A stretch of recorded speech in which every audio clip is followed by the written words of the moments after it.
ಸ್ನೇಹಿತರೆ, ನಿಮ್ಮ ವಾಟ್ಸಪ್ಗೆ ಕೆಲವೊಂದು ಮೆಸೇಜ್ ಬರ್ತಾ ಇರಬಹುದು. ಹೆಣ್ಣು ಮಕ್ಕಳಿಗೆ ಈಗ ಕೊಡ್ತಾ ಇರೋ ವ್ಯಾಕ್ಸಿನ್ ಹಾಕ್ಸಿದ್ರೆ ಮುಂದೆ ಅವರಿಗೆ ಮಕ್ಕಳೇ ಆಗಲ್ವಂತೆ, ಗರ್ಭಕೋಶ ಹಾಳಾಗುತ್ತಂತೆ ಅಂತ ಈ ವಾಟ್ಸಪ್ ಯೂನಿವರ್ಸಿಟಿ ಪಂಡಿತರ ಸುಳ್ಳುಗಳನ್ನ ನಂಬೋಕ್ ಹೋಗಬೇಡಿ.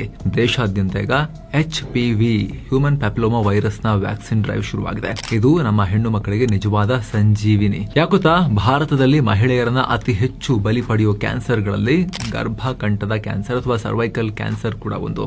ಇದು ಸೈಲೆಂಟ್ ಕಿಲ್ಲರ್. ಯಾವುದೇ ಲಕ್ಷಣ ಇಲ್ಲದೆ ಒಳಗೊಳಗೆ ಹರಡುತ್ತೆ.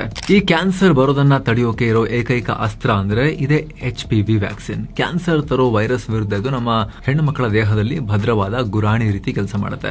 ಅವರ ಫ್ಯೂಚರ್ ಅನ್ನ ಸೇಫ್ ಮಾಡುತ್ತೆ. ಯಾವ ವಯಸ್ಸಲ್ಲಿ ಕೊಡಿಸಬೇಕು? 9 ರಿಂದ 14 ವರ್ಷದ ಹೆಣ್ಣು ಮಕ್ಕಳಿಗೆ ಇದು ಬೆಸ್ಟ್ ಟೈಮ್. ಯಾಕಂದ್ರೆ ಈ ವಯಸ್ಸಲ್ಲಿ ಅವರ ದೇಹದ ರೋಗ ನಿರೋಧಕ ಶಕ್ತಿ ಈ ವ್ಯಾಕ್ಸಿನ್ಗೆ 100% ಸ್ಪಂದಿಸುತ್ತೆ, ಕರೆಕ್ಟ್ ಆಗಿ ವರ್ಕ್ ಆಗುತ್ತೆ. ಆಮೇಲೂ ಕೂಡ ಹಾಕಿಸಬಹುದು. ಆದ್ರೆ ಚಿಕ್ಕ ಮಕ್ಕಳಲ್ಲಿ ಹಾಕಿಸಿದ್ರೆ ಕ್ಯಾನ್ಸರ್ ವಿರುದ್ಧ ರಕ್ಷಣೆ ಜಾಸ್ತಿ ಇರುತ್ತೆ. ಏನು ವಾಟ್ಸ್ಆಪ್ ರೂಮರ್ ಏನು, ಈ ವ್ಯಾಕ್ಸಿನ್ ಹಾಕ್ಸಿದ್ರೆ ಮಕ್ಕಳಾಗಲ್ಲ, ಬಂಜತನ ಬರುತ್ತೆ ಅನ್ನೋದು ಸುಳ್ಳು.